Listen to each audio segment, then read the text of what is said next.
Hey guys, Lonnie, real alcoholic here. Well, good morning.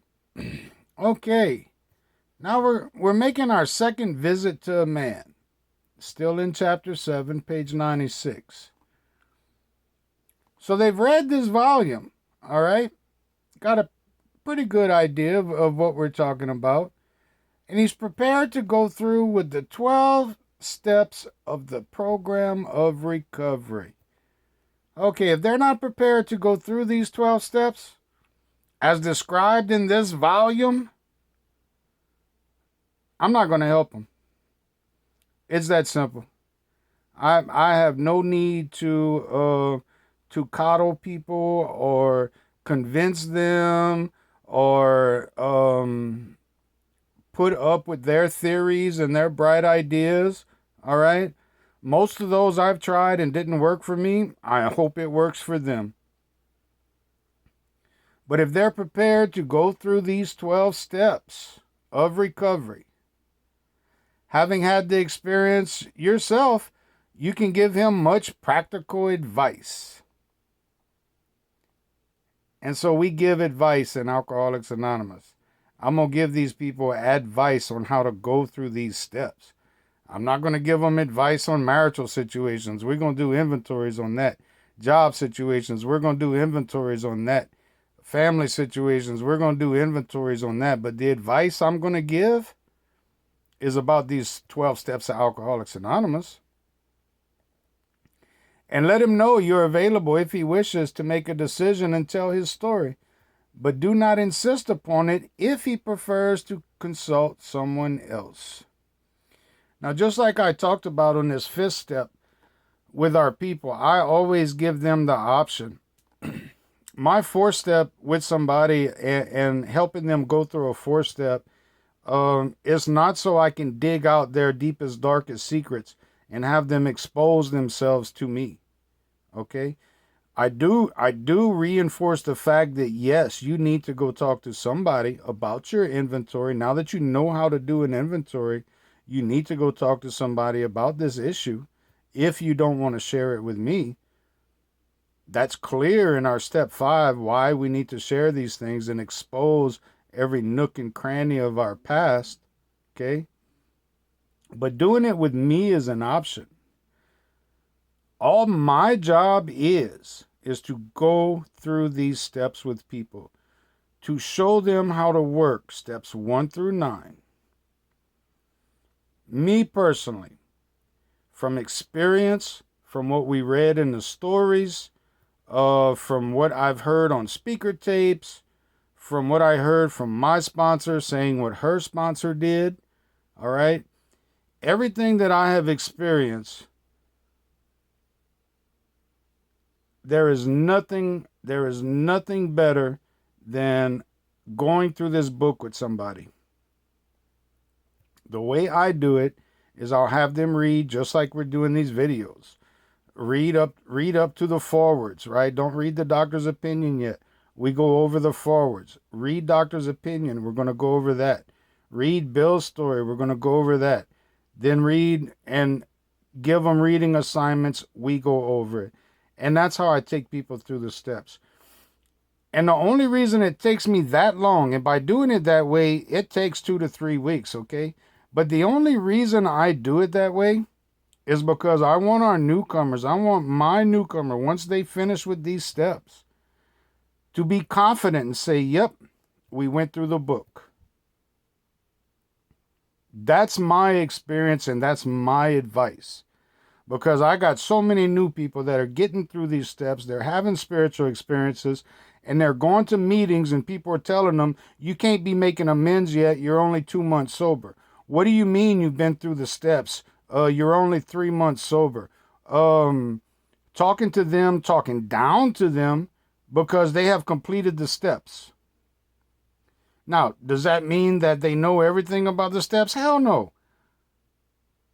We get a chance to repeat these steps over and over, daily, daily. We saw step 10 is a daily 4 through 9.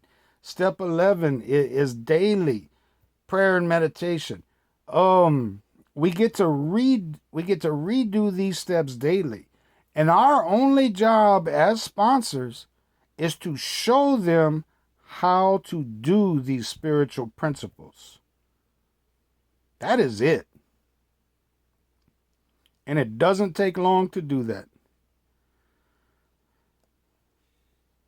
So at this point, on the second visit, if they're ready to start some step work, we start some step work. We start the beginning of the book and we'll go through it section by section. They commit to an hour a day. I commit to an hour a day. Minimum 4 hours a week.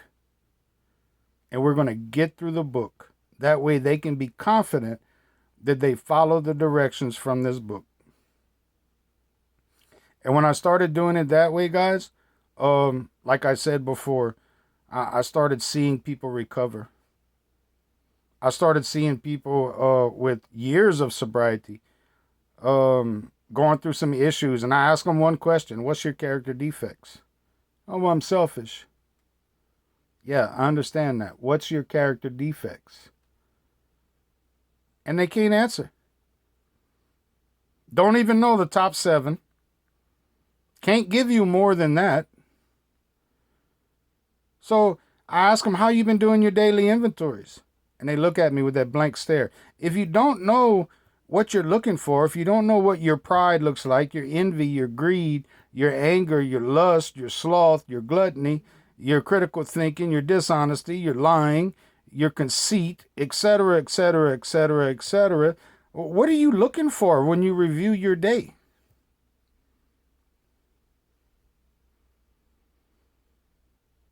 And so we sit down. Once they're ready, we sit down and we start going through this as much as possible, face to face, voice to voice, elbow to elbow.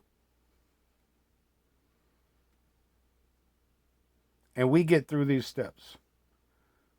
By the time we make our second visit, this person ought to have their mind made up that they're ready to go through with this program. So they may be broke. They may be homeless. We might help them get a job. We might give them a little financial assistance.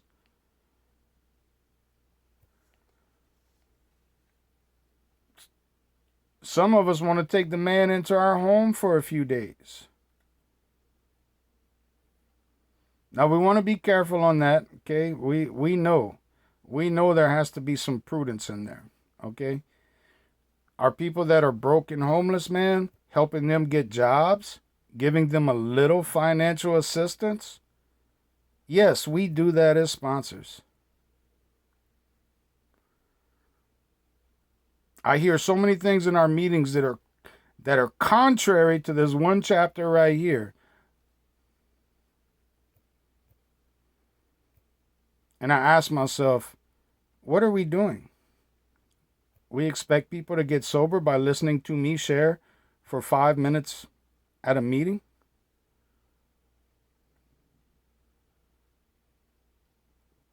So when it comes to this friendship and this fellowship, we reach out. We may help them get a job. We may offer some financial assistance. We may bring them into our home. Never avoid these responsibilities, but be sure you are doing the right thing if you assume them. Helping others is the foundation stone of your recovery. A kindly act once in a while isn't enough. Read that again. A kindly act once in a while isn't enough. You have to act the Good Samaritan every day. And it's going to give us some examples here. Lost sleep, interference with my pleasure, interruptions to my business, maybe share my money in my home, talking to frantic wives, relatives, trips to police courts, sanitariums, hospitals, jails, and asylums. Your telephone may ring anytime, day or night. Your wife might say she's neglected. Got a drunk in your house, he might smash the furniture, burn the mattress. You may have to fight with him. Perhaps you have to call a doctor to give him some sedatives. You might have to send for a police or an ambulance. Now, that's a sponsor going to any length. Occasionally, you will have to meet such conditions. I don't know where we get this idea that our alcoholic people are just going to come into Alcoholics Anonymous and they're going to be some upstanding citizens and we're not going to have to go through all of this with them. I can't tell you how many times I heard in a meeting, don't be calling me after 10 o'clock at night. Don't call me after 10 o'clock at night. When the book clearly says it may mean loss of many nights' sleep and great interference with your pleasures.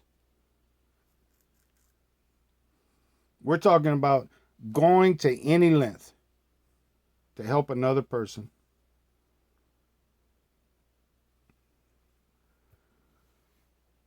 Now, we seldom allow an alcoholic to live in our homes for a long time.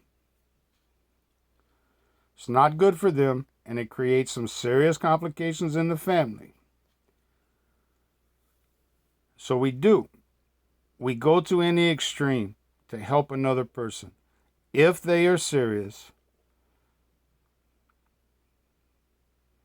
We want to make sure that they're not trying to impose on us for money, connections, or shelter. I've seen that too. Somebody does not want to work these steps, but they want a job, they want some financial assistance, they need some housing, right? Biggest problem with our sober houses, we think we're giving these people houses and we're doing them a great service, but most of the people, not all, there's some very good people I've met in sober houses, and there's some very good sober houses, but most of the people I met do not want to go through these 12 steps. They'll work some kind of a program to satisfy the requirements of the sober house.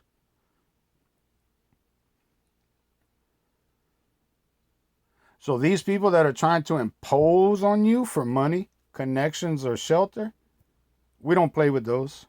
We really don't. It tells us that if they are ready to go through these steps, we go to any length to help them. And even though a man struggle as we start these steps, as we're going through the steps, if they struggle, but they're still trying, I don't give up. I will go to any length.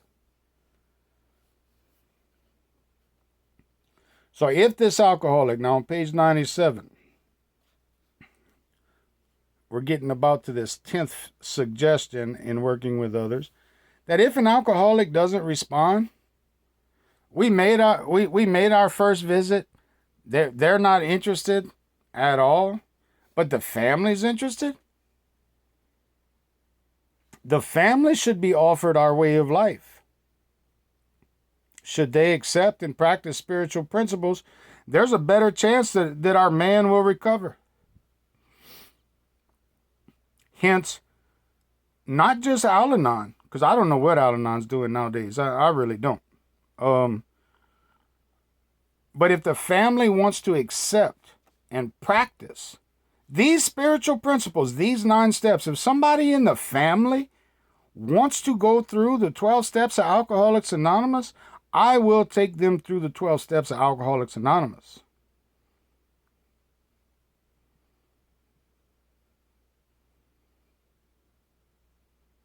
And we don't do that nowadays. We send them to Al-Anon and hope for the best. Matter of fact, it's so screwed up nowadays, we got alcoholics with 10 years sobriety who decide they need to go to Al-Anon. That blows my mind. What's Al-Anon teaching you that's not in this book of Alcoholics Anonymous? The family goes through these same steps, these same spiritual principles. So the only conclusion I can make is this person has not been through these spiritual principles, so they're trying to run to Al-Anon or some other group to understand these spiritual principles. It's right here in the book, man. Just do what it says. That's my little rant on that. So when it comes to the family, if the family wants to go through the steps, if a family member wants to go through the steps, I'll take them through the steps. This is a spiritual way of life. We read that besides, our spiritual way of life has its advantage for all. Not just the alcoholic, for all. Our spiritual way of life. This daily design for living, steps 1 through 9, has its advantages for all. Now, my primary purpose is to the alcoholic. That is my primary purpose. But we're going to offer the family our way of life and these principles, going through these steps.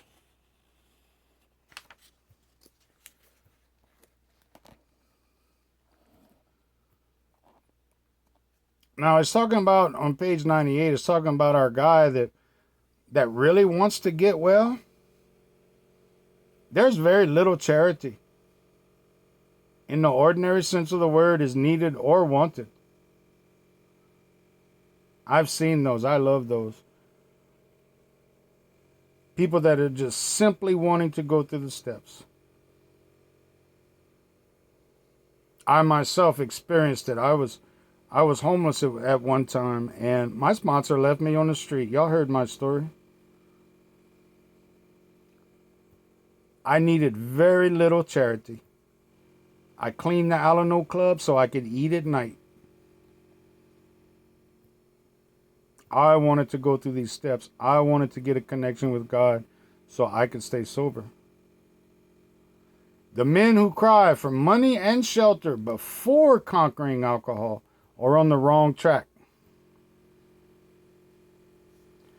Yet we do go to great extremes to provide each other with these very things when such action is warranted.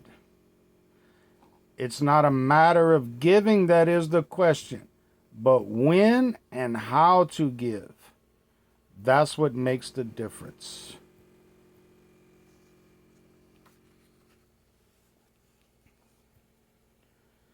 We get these people that want to fix their life just like I did. And I know it. I don't put them, I don't discredit them because I made the same mistakes.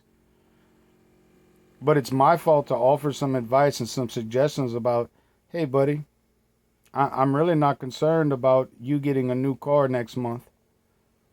You want to work some steps?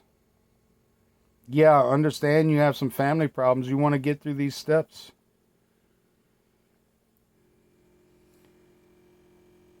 Some of us have taken some hard knocks to learn this truth.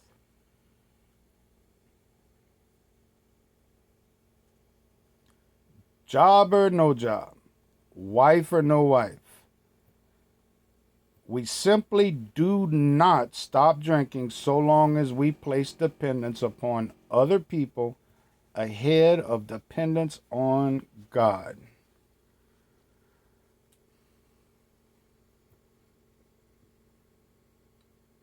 Most of the time, I could not stay sober because my dependence was, I'm going to put the drink aside and I'm going to fix my life. And when that life did not get fixed according to the way I thought it should, I was miserable. And I reached for the bottle. We have to be emphatic with our people. Those promises we read, these 9-step promises. 9-step promises say absolutely nothing about a material progress. Page 84. That's all an interior change, an interior perspective. A psychic change is going to happen. Absolutely nothing about jobs, wives, families, relationships, cars, toys, boats, vacations, nothing. Not even health. Not even good health.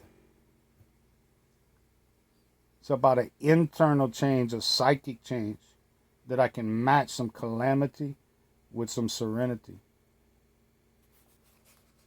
So if our guy is screaming for these things and that's all they're focused on, we're on the wrong track. The whole purpose of this book is to burn into the consciousness. That's our job. Burn the idea into the consciousness of every person that they can get well regardless of anyone. The only condition is that he trust in God and clean house.